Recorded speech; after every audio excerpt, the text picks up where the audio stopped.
Con el objetivo de rehabilitar a soldados y civiles heridos durante la Segunda Guerra Mundial, el gobierno de Gran Bretaña decidió crear una unidad espinal en el hospital de Stoke Mandeville, en la localidad de Aylesbury, al noreste de Londres.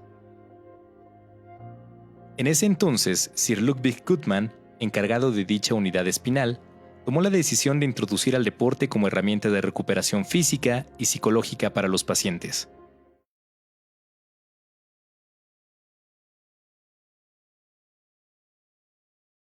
Con el objetivo de rehabilitar a soldados y civiles heridos durante la Segunda Guerra Mundial, el gobierno de Gran Bretaña decidió crear una unidad espinal en el hospital de Stoke Mandeville, en la localidad de Aylesbury, al noreste de Londres.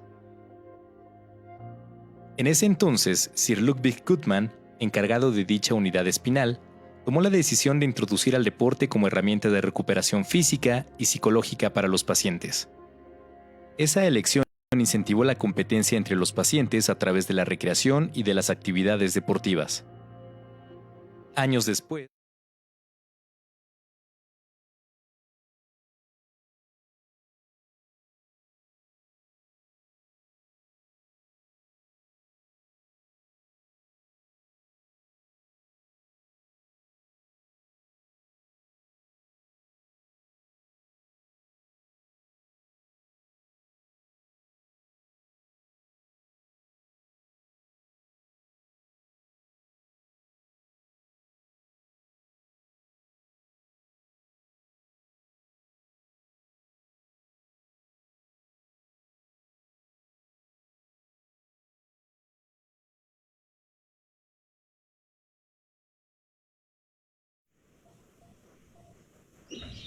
Hola, ¿qué tal a todas, a todos? Bienvenidos a esta importante reunión. El día de hoy vamos a hablar de un tema muy importante y para ello tenemos a dos ponentes que son expertas en el tema.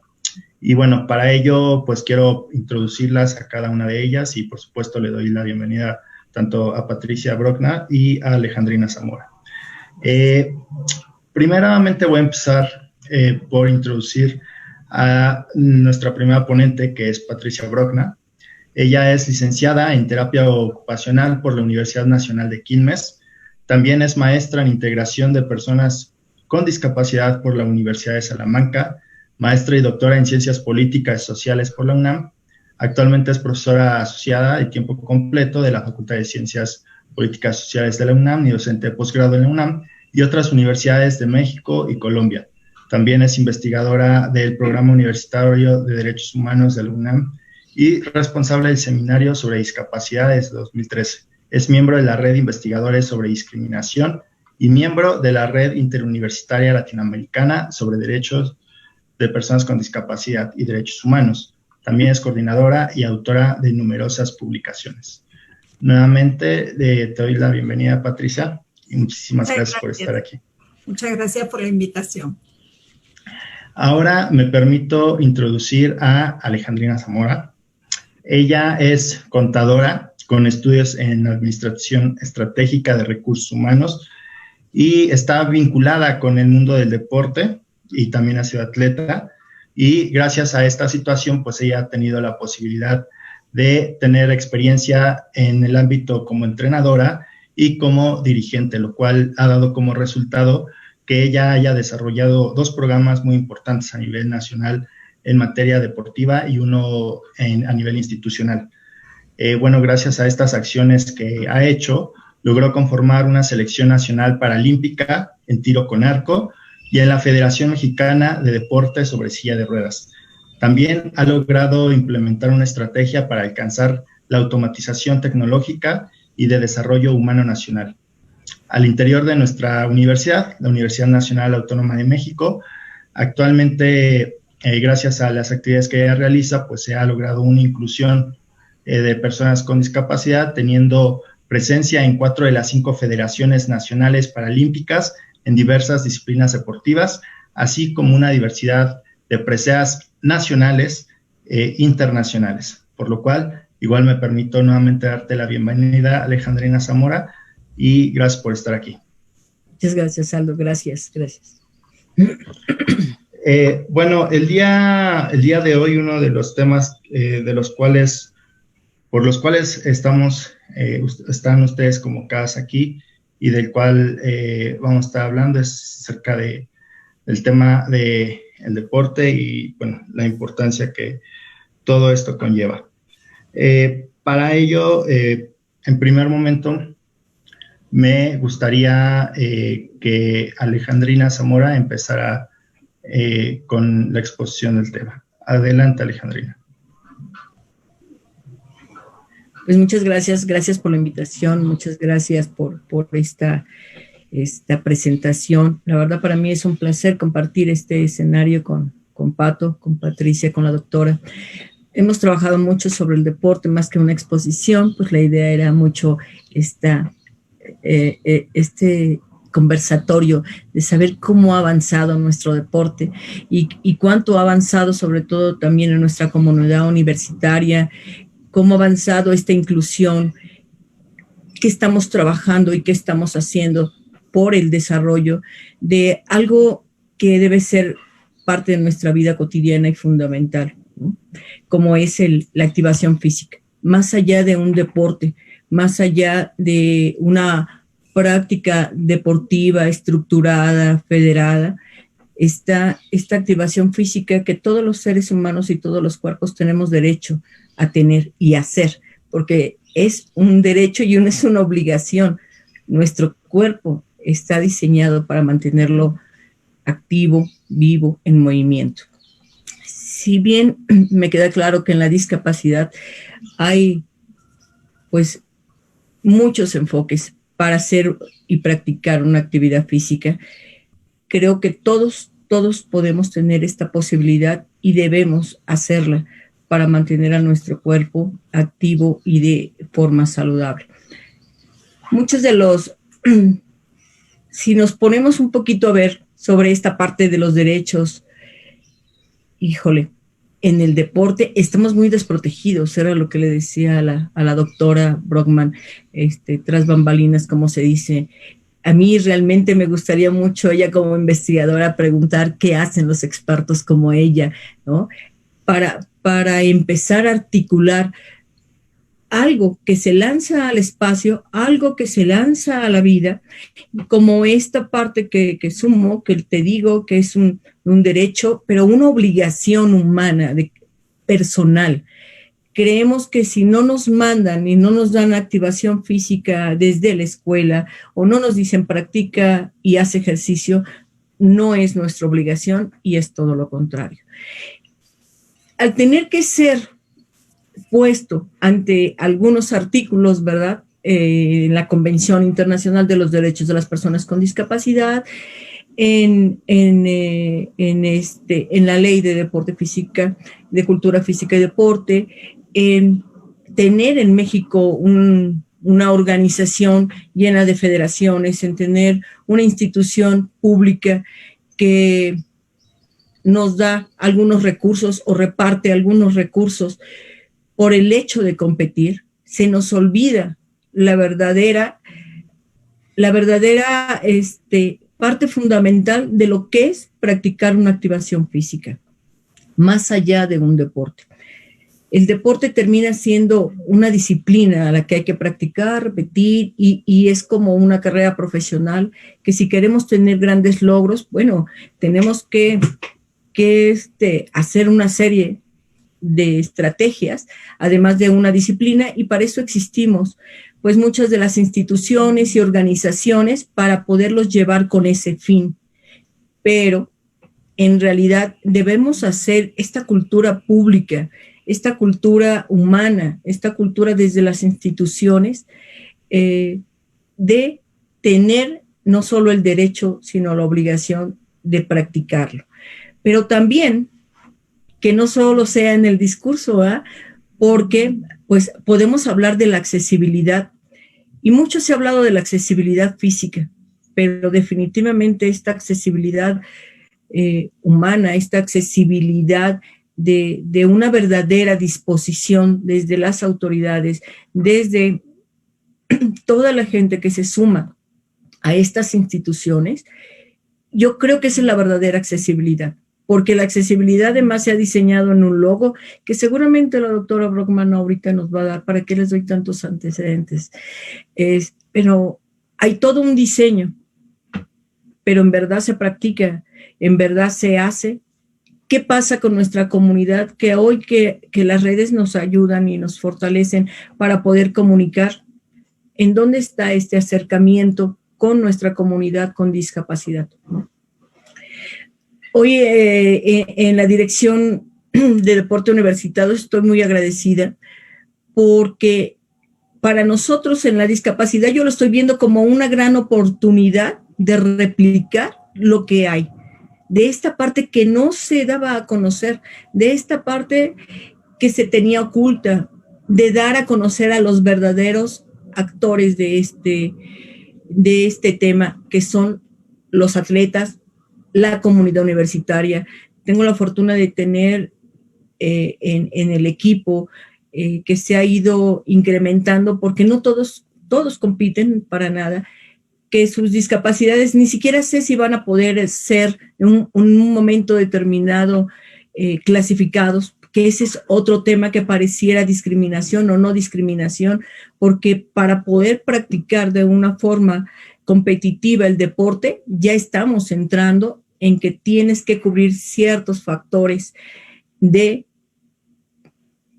pues, híjole, a veces suenan discriminatorios, porque si no cumples, o sea, además de tener una discapacidad, tienes que cumplir cierto nivel de discapacidad para practicar la parte deportiva. Esta es la parte humana, donde uno siente, en un momento determinado he tenido, pues no sé si la fortuna o no, pero mejor dicho, la experiencia, que no es muy grata, de tener a los atletas junto a ti desesperados porque no fueron clasificados, ¿no?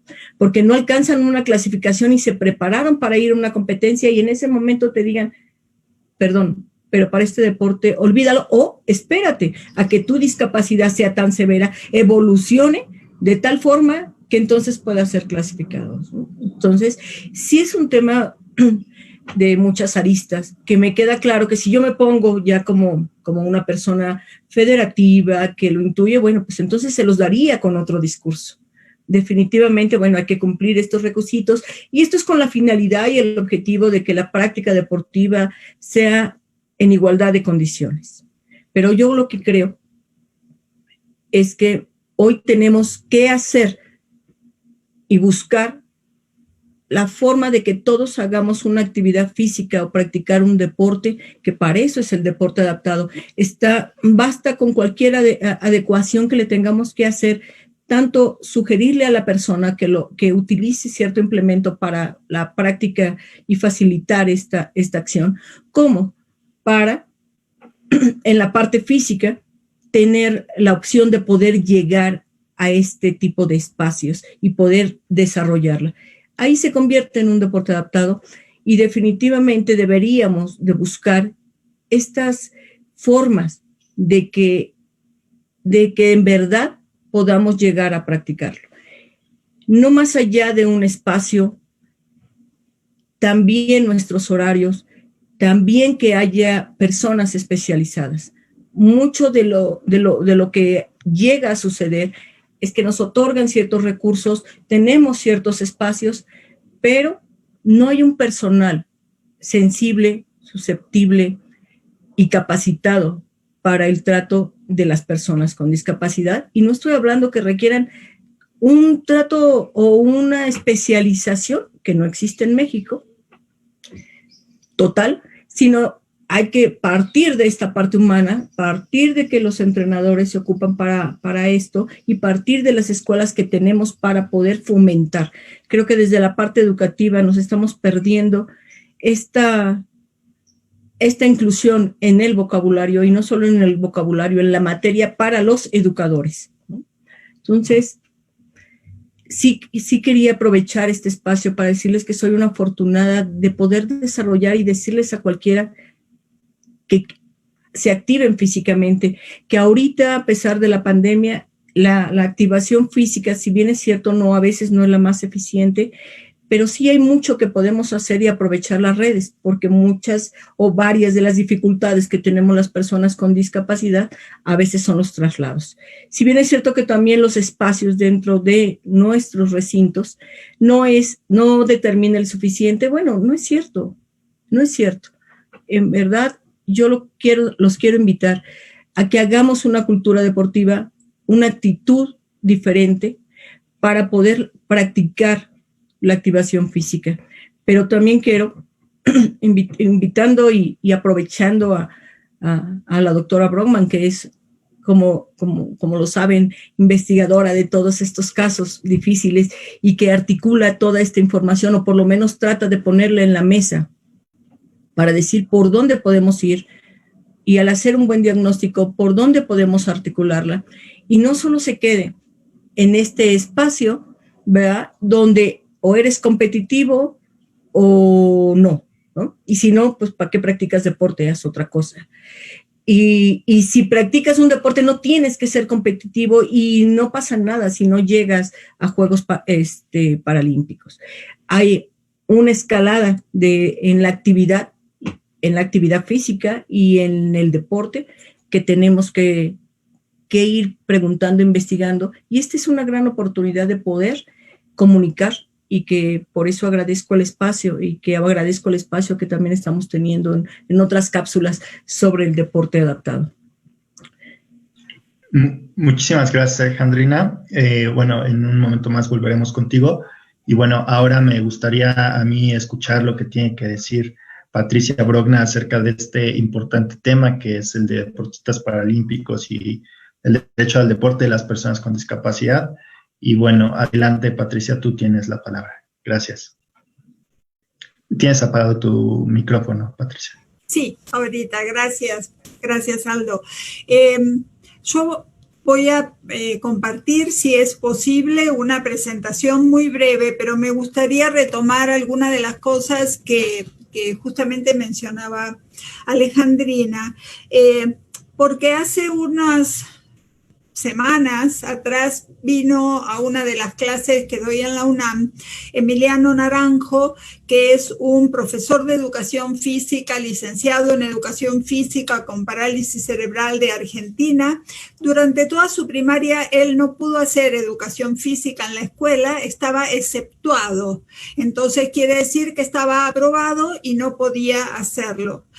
Gracias al impulso de Emiliano, esa ley, bueno, salió una ley que cambió esa situación, porque él decía, en mi barrio yo iba a jugar a la pelota al potrero, dirían, a un espacio baldío donde se juntan los chicos a jugar a la pelota con los vecinos del barrio, pero en la escuela los profesores no sabían cómo enseñarme y nunca pude cursar educación física. Le dejan hacer la carrera, pero no lo dejan titularse para que no fuera profesor. Él hace un juicio y finalmente lo gana. Y él dice, ahora de adulto puedo hacer lo que la escuela me impidió durante toda mi infancia, ¿no? Hacer educación física.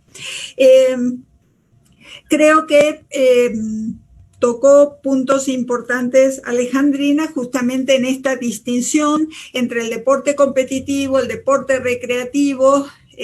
Había una frase en Argentina de me gusta jugar a la pelota aunque no quiera ser Maradona, ¿no? La aspiración a un espacio de atleta de alto rendimiento no es para la mayoría, es para un grupo que sí decide hacer esos sacrificios.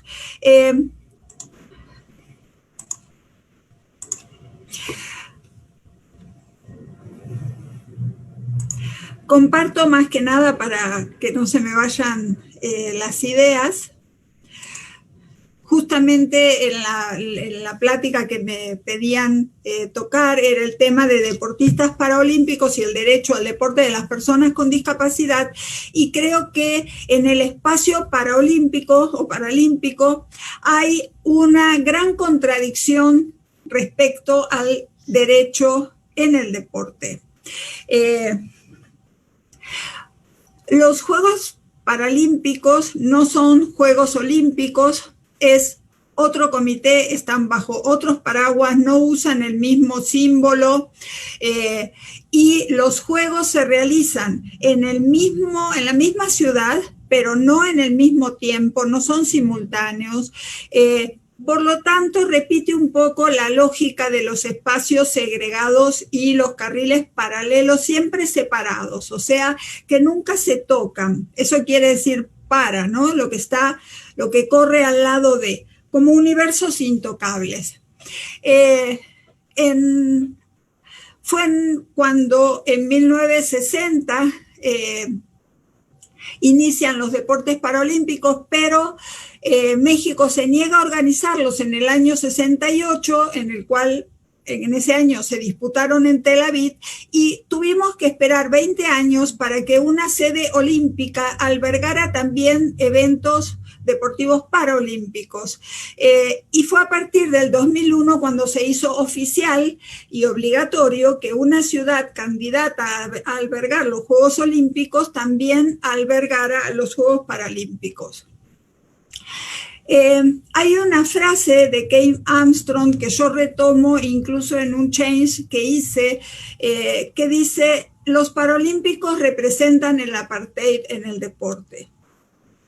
Y yo creo que es verdad. Y que eso implica una enorme oportunidad desaprovechada, en el sentido de que la mayoría de las personas que siguen por los medios los Juegos Olímpicos son personas a las que les gustan mucho los deportes. ¿Y quién más valoraría a un deportista paralímpico que alguien que ama el deporte? Sin embargo, acaban las Olimpiadas, se apaga la luz, se limpia, y a los días vienen los deportistas paralímpicos. Hay una película muy interesante, Rising Phoenix, que está en un canal privado, y allí queda muy claro cómo en Río 16 prácticamente estuvieron en riesgo de jugarse los Juegos Paralímpicos, porque el presupuesto de los Juegos Paralímpicos se usó para la organización olímpica, o sea, siempre es subsidiaria del espacio de la Paralimpiada.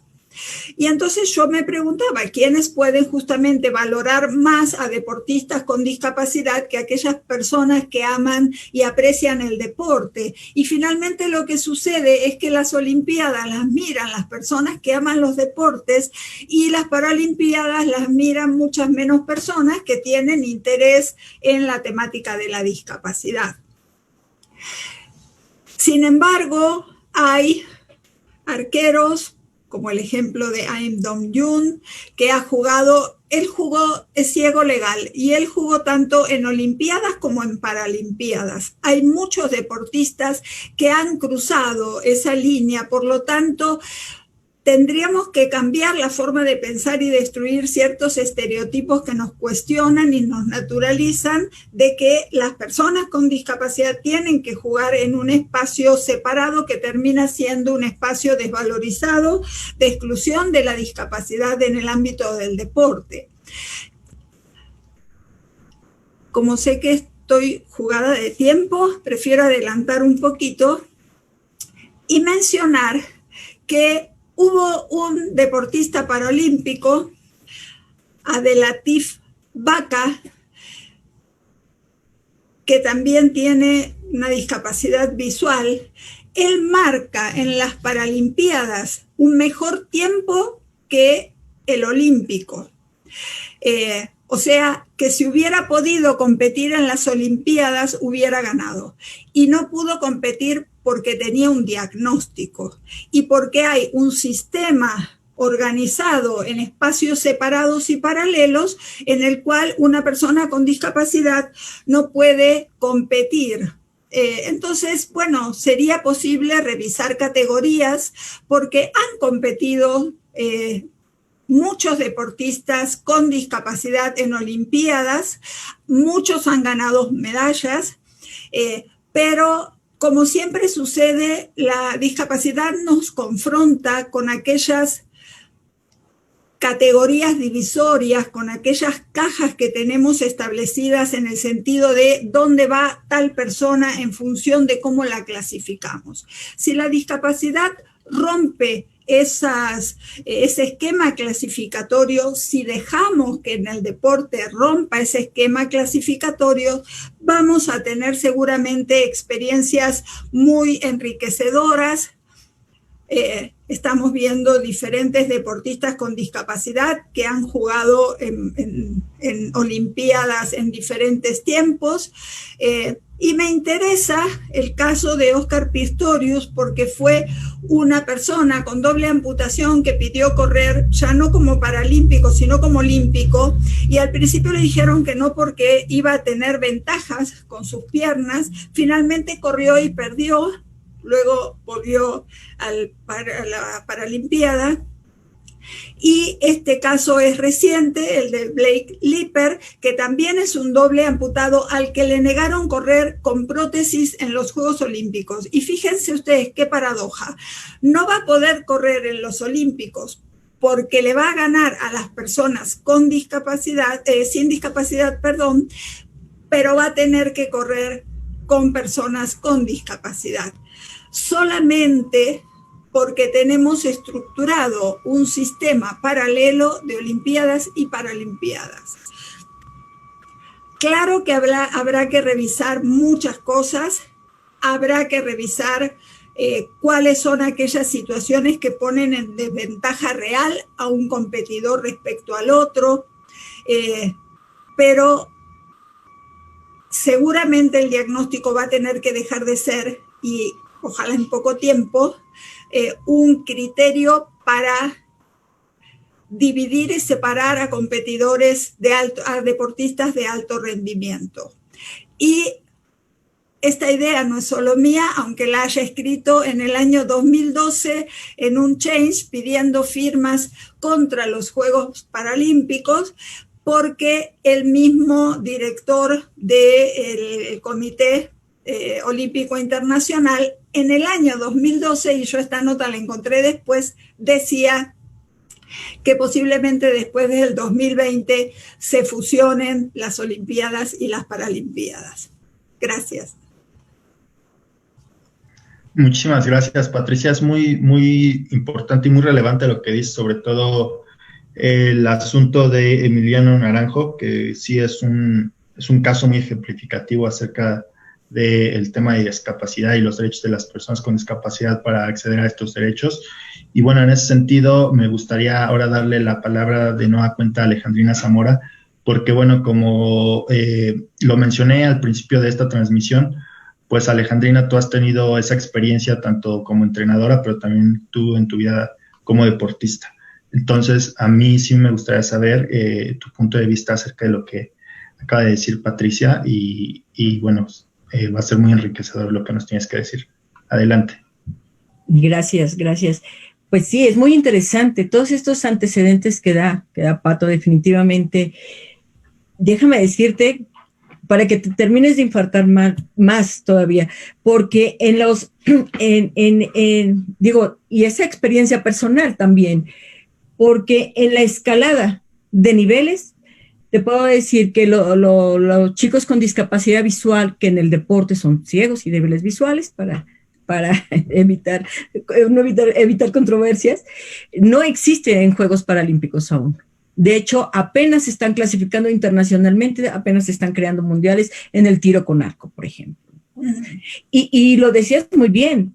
Yo que he tenido la oportunidad de participar en los eventos de inauguración, definitivamente son muy bonitos, se esmeran, pero son paralelos. La inauguración de unos juegos contra los otros, pero además es garrafal hasta los invitados, ¿no? Entonces, sí te pega, sí te da como personaje. Ya cuando te metes en la competencia y ves izar tu bandera y todo lo que tú digas y mandes, pues sí es muy bello. Y que la gente pareciera esto, a lo mejor suena muy cruel lo que digo, pero yo sé que actualmente ya no, la competencia es tanta que decías algo muy cierto.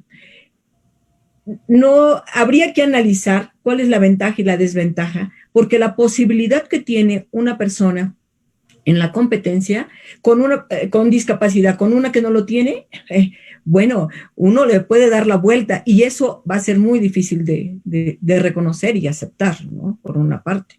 Y por la otra, hasta dentro de nosotros mismos hay cierta discriminación.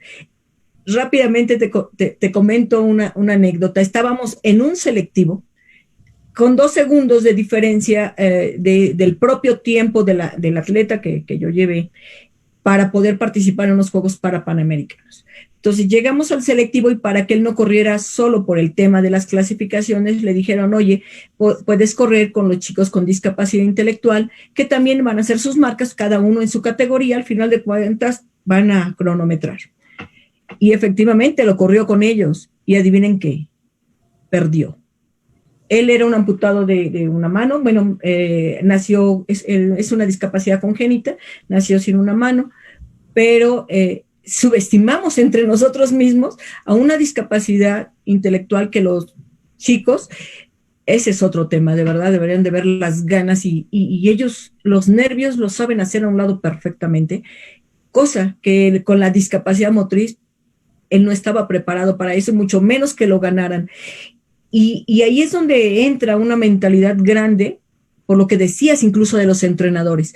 ¿Quién mejor que un entrenador avalado que tuvo esa experiencia de no haberlo vivido para poder transmitir no solo el conocimiento, es todo un esquema de lo que te puede compartir a un deportista, a un atleta, a una persona que practica?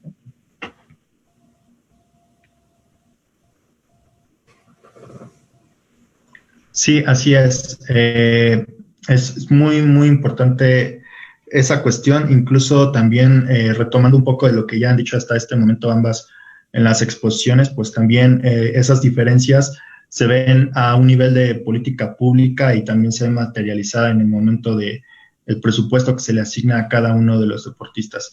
Y también basta ver ahora la situación por la cual se está atravesando en el país con los recortes que se están haciendo a tema de deporte y por supuesto los deportistas paralímpicos pues también en este sentido se ven bastante afectados. Bueno, en este sentido también me gustaría nuevamente dar la palabra a Patricia Brockna para que tenga la oportunidad de dar otro comentario antes de que podamos pasar a las preguntas. Y bueno, adelante, Patricia. Bien, gracias. Bueno, sí, coincido, Alejandrina, con lo que dices y yo creo que una persona como tú que tiene esta visión amplia y esta perspectiva de derechos, al estar ahí te darás cuenta de cómo sí sería posible, ¿no? O sea, uno lo comenta y la gente te dice, no, pero no se puede porque está muy categorizado, si es según las clasificaciones, pero dices, bueno, una persona con una doble amputación de piernas puede correr con unas prótesis, ¿sí o no? Si clasifica, competirá en las Olimpiadas y si no, no. Entonces, ahí ver cuáles serían como las estrategias en las que una persona con una cierta discapacidad no quede en desventaja en el deporte en el que va a competir. Por ejemplo, tú decías el tema del arco y flecha o el tema de disparar con carabina, ¿no? Hay un montón de disciplinas donde personas con ciertas discapacidades no estarían en desventaja por la discapacidad. Quizás están en desventaja porque el otro corre mejor o más rápido, ¿no? Pero no por la discapacidad. Y en lo que decía Aldo, justamente algo que quería mencionar y se me fue, es que yo creo que fue en la época de Calderón que equiparó las becas de olímpicos y paralímpicos, pero hasta un gobierno que creo que fue Calderón, los paralímpicos cobraban una beca menor. Mucho menor, mucho. Entonces, esas situaciones de desigualdad son las que hay que ir desmontando. Y yo pienso, y justamente aprovecho a comentarles que este material es para un artículo que estoy enviando y que le debo a Emiliano, pero ya lo termino. Y justamente la idea es ver y pensar cómo se puede desmontar un sistema como es el Comité Olímpico, el Comité Paralímpico Internacional, que se organizó mucho después que el Olímpico, con otro objetivo, porque tenía un objetivo más terapéutico, generado por Goodman, ¿no? Que era un médico, solo para personas con lesiones medulares, y entonces después la dificultad de ir incluyendo otras organizaciones de personas, o mejor dicho, organizaciones deportivas para personas con discapacidad. A mí me sigue asombrando que el director del Comité Paralímpico no tenga discapacidad, ¿no? Después de que cuántos y cuántos deportistas habrán pasado por ese comité y no haya un deportista o una deportista paralímpica que lo pueda dirigir. Entonces, pensar en la posibilidad de cómo finalmente sí se fusionen y se fusionen con la posibilidad de la mayor equidad, igualdad y dignidad para deportistas de alto rendimiento, que finalmente es lo que son, ¿no? Así es. Y la verdad es que ahí sumaría un poco esta parte. No sé si es miedo, Pato. Imagínate que tú te entrenaste tanto y alguien sin brazos venga y te gane. Tuve la oportunidad de ver a Matt, bueno, lo he visto varias veces, pero justamente en Argentina tirando puro 10. ¿Quién hacía eso en ese momento? O sea, cualquier persona sin discapacidad. Yo creo que empieza como el miedo que empezó a que nos incluyeran, a hoy es el miedo a que los podamos superar en algunas cosas. Pero además, ¿en dónde está escrito? Yo lo he buscado, que dijeran que si tienes unas prótesis no podrías correr. No sé. Sí. De hecho, hay muchísimos deportistas paralímpicos que en el mismo año han competido en las dos, olímpico y paralímpico. O sea, un deportista sin discapacidad no podría competir en un paralímpico. Un deportista sin discapacidad. Discapacidad no podría. No podría en un paralímpico, pero un deportista con discapacidad puede o podría en cualquiera de los dos. Ya, esa es mi condición, por ejemplo, en tiro con arco, yo no soy clasificable. Si yo compito, tiene que ser con convencionales, como han hecho varios, que es el deporte que más ha sido inclusivo. Claro. Y sin meternos en género, Pato, el problema del género también es un problema muy grave, más de lo que creemos. Sí. No lo he investigado, pero no me cabe duda. Al grado que desde el Comité Paralímpico ya el reglamento para ciertos deportes es que tiene que haber determinadas mujeres. Si no, o sea, ya como estructura hacia abajo tenemos que tener esta parte. Y ahorita ya son muy pocos, sí, un cupo, o sea, tienes que inscribir a tantos hombres, pero también tienes que inscribir a tantas mujeres. A ese grado se ha llegado porque prácticamente estaba eliminado al género, ¿no? Y ya hay deportes que ya están volviéndose inclusivos. O sea, que pueden competir de manera mixta. Sí, te puedo poner, por ejemplo, tiro con arco, puede ser en el equipo, hay mixto, hombre-mujer. En el caso de fútbol, para fútbol 5, hoy, que es para ciegos, son los jugadores, tienen que ser ciegos, el portero es un normovisual y la guía de arco puede ser hombre o mujer, pero puede ser, pueden estar simultáneamente. Y el remo, por ejemplo, es otro deporte inclusivo. Tiene que ser mixto. A partir del doble, del cuadro, tiene que haber 2 mujeres y 2 hombres. E inclusive puede haber uno que tenga una discapacidad diferente. Ya vamos avanzando en ciertos, ¿no?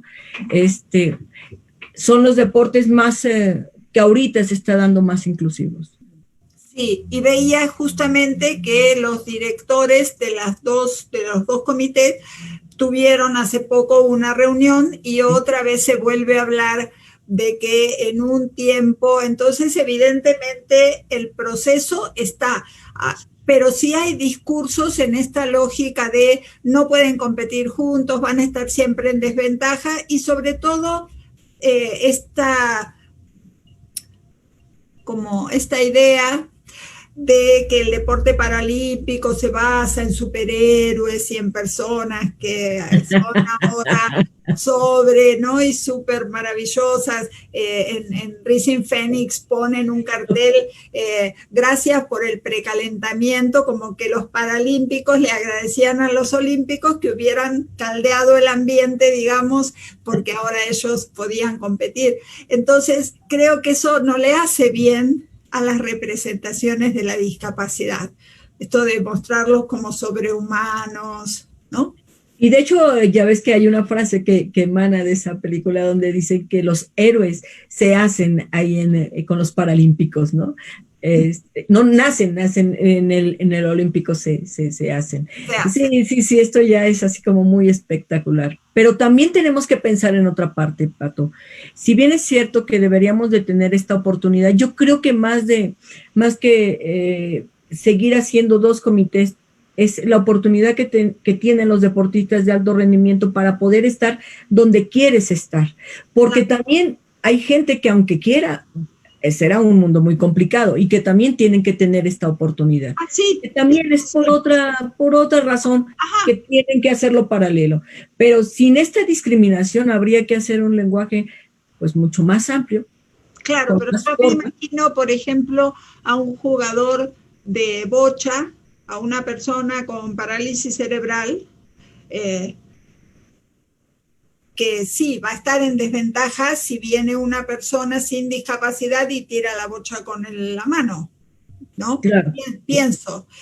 Pero se puede hacer en el mismo espacio olímpico, ¿no? Sí, habría, con mayor voluntad, serían quizá más días, a lo mejor la estructura tendría que ser por deportes, no todos simultáneos. Claro. Pero porque además parece un desfile, ¿no? De modelos, para empezar, ¿no? Ya no es solo porque a veces ves al más fornido, al mayor trabajado, sin embargo no siempre es la mejor marca mundial paralímpica. Entonces también se ha vuelto y se ha entrado en este esquema, pero sí necesitamos estos espacios inclusivos para que las personas sin discapacidad, los atletas convencionales, volteen a ver que también el esfuerzo, porque nunca sabemos en qué momento, y de verdad no les deseas nada a nadie, pero puedan estar en esa condición y sea una oportunidad y no una depresión que te lleve a nada, ¿no? Claro. Sí, justamente, no recuerdo ahora el nombre, pero uno de los deportistas que veía en el análisis de la información es una persona que es hace florete, esgrima, florete y espada. Y él jugó en una olimpiada, pero luego tuvo un accidente, quedó con una lesión medular y las siguientes fueron paralimpiadas. O sea, pudo seguir con su proyecto deportivo, ¿no? En ese sentido, como dices. Así es, sí hay que hacer este análisis. Perdón, Aldo, perdón. No, al contrario. Nos queda muy poco tiempo, pero pues antes de concluir, pues me gustaría que ambas se despidieran con una pequeña reflexión o conclusión acerca de la importancia acerca del tema del derecho de los deportistas paralímpicos y el derecho al deporte de las personas con discapacidad. Y bueno, me gustaría que lo hicieran de una manera muy breve, quizás 1 minuto, para que podamos cerrar. Y bueno, en este caso yo le pediría primero a Alejandrina que nos dé sus reflexiones. Gracias, Aldo.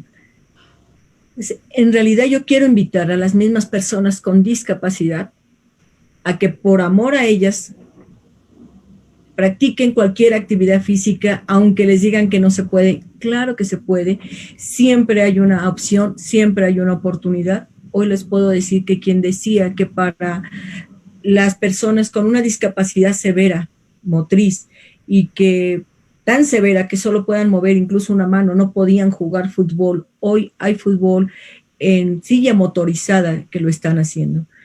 Las limitantes están en la cabeza y los invito a practicar cualquier actividad deportiva, física, por salud, por respeto a nosotros mismos.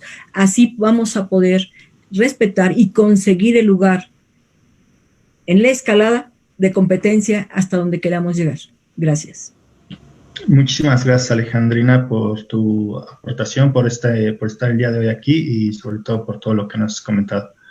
Patricia, igual me gustaría escuchar alguna reflexión final de tu parte y tienes la palabra.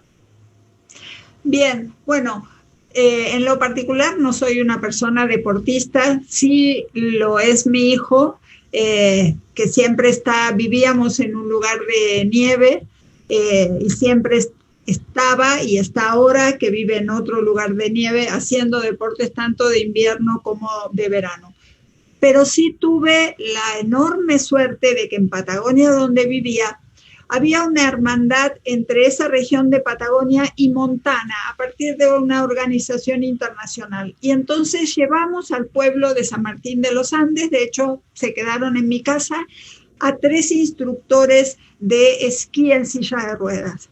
Y esos instructores formaron a los instructores del Cerro Chapelco, y el cerro a día de hoy sigue teniendo, enseñando a esquiar a personas con distintas discapacidades, porque son técnicas y estrategias muy diferentes, y a la vez se ha abierto, o sea, el cerro como una empresa, digamos, ha abierto a la difusión de que las personas con discapacidad tienen un espacio en el Cerro Chapelco para poder esquiar. Entonces, esta posibilidad de estar siempre abriendo lugares, y les decía, yo no soy deportista, pero sí voy al gimnasio, y es una de las cosas que me preocupa. Yo entro al gimnasio y digo, aquí una persona en silla de ruedas o una persona ciega se estaría golpeando la cabeza con todas las cosas, o una persona en silla de ruedas no podría pasar. Y recuerdo la pelea que tuvo Joaquín de la CNDH para poder ir a un gimnasio, ¿no? Entonces, creo que también es importante, más allá de la competencia, que estos lugares que permiten un deporte recreativo o una actividad física recreativa o solo por salud, como dice Alejandrina, estuvieran obligados por ley a que cualquier persona con discapacidad pudiera ir también a usar el mismo espacio que usamos todos. Sí, muchísimas gracias, Patricia, Alejandrina. Gracias a ambas por haber estado el día de hoy aquí. El tema es muy extenso y, bueno, lamentablemente el tiempo es muy poco para poder hablar de tanto. Se quedan muchas cuestiones en el tintero, pero estoy seguro que pronto podremos volver a reunirnos y hablar acerca de este tema que, bueno, como repito, es muy amplio. Nuevamente, gracias. Y a las personas que están viendo la transmisión, las invitamos a quedarse. Les vamos a pasar una cápsula muy breve y, bueno, muchísimas gracias a todos, a todas por su participación y que tengan una buena tarde. Gracias por la invitación. Gracias. Muchas gracias. Gracias. En el verano de 1976 se llevó a cabo en Toronto, Canadá, la 5ª edición de los Juegos Paralímpicos, en donde participaron un total de 40 países con 1,657 atletas en 447 eventos. 13 deportes fueron parte del programa olímpico oficial de ese año: atletismo, baloncesto, bolos, dardos, esgrima, halterofilia, natación, snooker, una modalidad del billar que es británica, tenis de mesa, tiro con arco, voleibol y goalball, que es el único deporte creado específicamente para personas ciegas o débiles visuales, en el que 2 equipos de 3 jugadores cada uno intentan meter gol en la portería contraria con balón en mano. México arribó a esta 5ª edición con una delegación de 32 atletas, quienes obtuvieron 39 medallas en total, 16 de oro, 14 de plata y 9 de bronce. Acción que resultó inédita, pues los atletas lograron romper récords y se colocaron entre los mejores 3 del mundo en cada prueba deportiva. Atletas como Josefina Cornejo, Marta Sandoval Gustafsson, Eusebio Valdés, Juan Almaraz, Eduardo Monsalvo y Rubén Vázquez subieron en más de una ocasión al pódium a recibir una medalla en diversas disciplinas. Toronto 1976 significó la cuna del éxito paralímpico mexicano, mismo que se ha mantenido desde hace 40 años. Durante este tiempo, México ha ganado medallas en cada Paralimpiada, con un mínimo de 11 en Barcelona 1992 y un máximo histórico de 42 medallas, de las cuales 20 eran de oro, en Arnhem, Países Bajos, en 1980. 4 son las atletas paralímpicas que destacan con 12 o más medallas. Josefina Cornejo ganó 14 medallas en pruebas de natación y lanzamiento de club y de disco. Ganó 8 oros, 5 platas y un bronce entre 1976 y 1980. Juana Soto obtuvo 14 medallas por sus resultados en atletismo. Ganó 8 oros, 3 platas y 3 bronces entre 1980 y 1992. Leticia Torres consiguió 13 medallas en atletismo. Ganó 4 oros, 3 platas y 6 bronces entre 1988 y 2004. Marta Sandoval logró 12 medallas en lanzamiento de disco, de club, natación y tenis de mesa.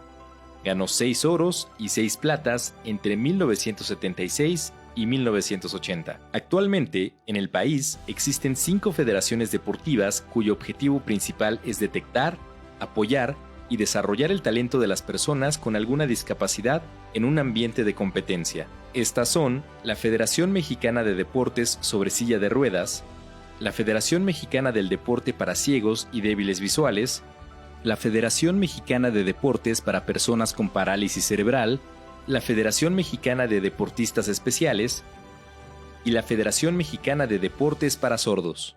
Sin embargo, pese a los excelentes resultados, los atletas paralímpicos mexicanos generalmente enfrentan la falta de instalaciones propias para entrenamiento, lo que impacta en su preparación, constantes recortes presupuestales y la falta de cobertura de un periodismo deportivo especializado que contribuya a romper estereotipos y estigmas hacia los deportistas paralímpicos y ayude a su visibilidad.